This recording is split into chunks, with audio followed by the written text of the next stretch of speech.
Assalamu alaikum wa rahmatullahi wa barakatuhu. Të dashur shikues, jemi shumë të lumtur të jemi bashkë edhe sot në këtë program të bukur të Ramazanit.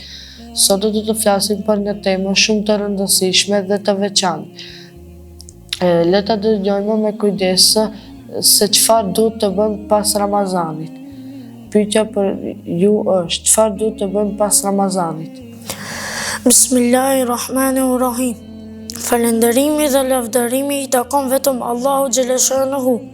Kurse salavatet dhe selamat ja dërgojnë vullës e pejgamberisë Muhamedi sallallahu alaihi wasallam, familjes së tij, shokëve të tij besnik dhe gjithë ata që e pasuan deri në ditën e gjykimit.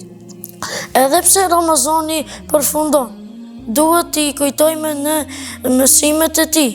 Nuk përfundojnë këtu, por duhet të vazhdojmë me ta edhe pas Ramazanit, sepse Ramazani na mëson durim, sjellje të mirë, bamirësi dhe agjerim.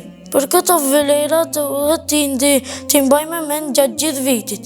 Pas Ramazanit duhet të vazhdojmë të falemi namazin rregullisht, të lutemi dhe të bëjmë dhikr për Allahun, të ndihmojmë të tjerët dhe të jemi mirënjohës, të sillemi mirë me respekt dhe dashuri me familjen, shokët dhe të mësuarit.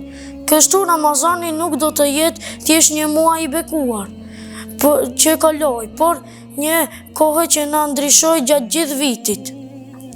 Pra, çdo ditë mund të bëjmë diçka të vogël dhe të mirë, ndihmojmë të tjerët, të lutemi, të falemi dhe të sillemi mirë ashtu si jena sill gjatë Ramazanit. Zemra jone do të jetë gjithmonë e gëzuar dhe e bekuar. Falenderojmë nxënësin për këtë shpjegim të bukur. Mirupafshim në këshillën e radhës. Allahu ja pranoft agjerimin dhe çdo lutje që do e bëni në këtë natë të bekuar.